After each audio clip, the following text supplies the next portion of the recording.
Honey touch क्या है, किस काम आती है, किस लिए इसका यूज होता है? तो सबको पता है कि हनी टच खांसी में रिलीफ करती है। खांसी, कफ होता क्यों है, क्या होती है खांसी, किसके कारण होती है? तो आज की वीडियो में हम यह सब देखेंगे। तो देखते हैं कफ होता क्या है।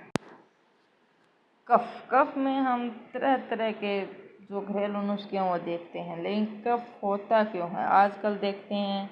जब भी मौसम चेंज होता है या वैसे भी फैमिली में किसी न किसी को खांसी रहती है, तो ये होती क्यों है, क्या कारण है इसका? तो कफ है जो एक अंडरलाइंग डिजीज़ है, या कह सकते हैं कि एक नॉर्मल डिजीज़ है जो किसी भी कारण हो सकती है। जैसे कोई भी स्मॉल बैक्टीरिया हैं, कोई स्मोक करता है, या कहीं पर गैस की जो हवा है या गैस की महक है वो आ रही है, कोई तंबाकू का यूज करता है, किसी ने भोजन है जो वो ढका नहीं है जिस पर मक्खियाँ बैठती हैं वो खा लिया, या कोई और इरिटेंट है जो फूड में मिल के वो खा लिया, तब खांसी होती है।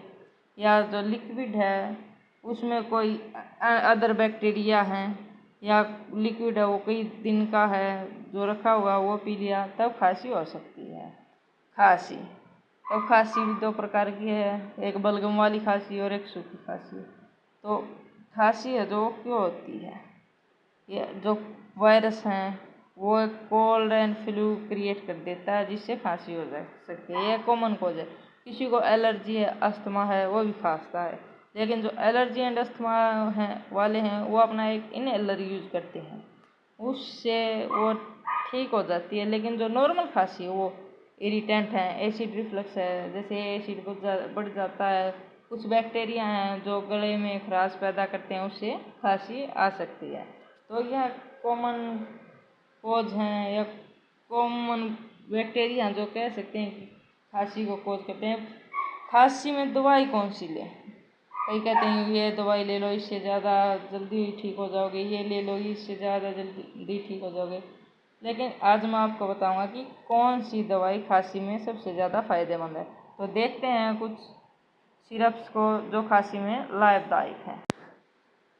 तो ये कुछ सिरप्स हैं जो कफ में लाभदायक हैं, जैसे मैनीड्रिल है, टस्क्यूडी है, कफ रेमेडी सिटेसिल हनी है, ये डाबर की है, कॉफीन है, ये डाबर की है, या हर्बल की बोल सकते हैं। जैसे हनी टस है, इसको भी डाबर बनाता है, कॉफसील्स है, शुगर फ्री है कॉफसील्स, बेनिड्रिल है जो ड्राई कफ होता है और जो बलगम वाला कफ होता है, दोनों में लाभदायक है। कॉफसील्स है जो सिर्फ स्पेशल ड्राई सिरप है, ड्राई कफ के लिए है, इसमें अल्कोहल नहीं होता, शुगर फ्री होती है। ये अगर किसी को शुगर की प्रॉब्लम है तो वह कॉफसील्स का यूज कर सकता है। कॉफसील्स भी एक अच्छी सिरप बोल सकते हैं हम, एक अच्छी सिरप है जो जल्द ही रिलीफ करती है। हनी टच है, अगर किसी को शुगर है और साथ में कफ भी है तो वह हनी टच का यूज नहीं कर सकता। हनी टच है जो एक बोल सकते हैं कि एक अच्छी सिरप है जो कि जल्दी ही ट्रीट कर देती है कफ को। लेकिन इन सब से अच्छी है टस्क्यूडी में जो क्लोरोफेनामाइन मैलेट है, साल्ट है, वह जल्द ही रिएक्ट करता है बैक्टीरिया से जो गले में खराश करते हैं और जल्द ही ट्रीट करता है खांसी को। सबसे अच्छी ड्राई कफ के लिए टस्क्यूडी है, और जो बलगम वाली खांसी है उसके लिए है बेनिड्रिल है, वो एक अच्छी और कह सकते हैं सबसे अच्छी सिरप है बलगम वाली खांसी के लिए, और लेकिन ड्राई कफ के लिए है टस्क्यूडी। तो नेक्स्ट में मिलते हैं वीडियो में, हम आपको एक और अनदर सिरप लेके या कोई भी अनदर टैबलेट लेके किसी भी जैसे पेन के लिए हो या अदर ट्रीटमेंट के लिए हो, तब तक के लिए धन्यवाद।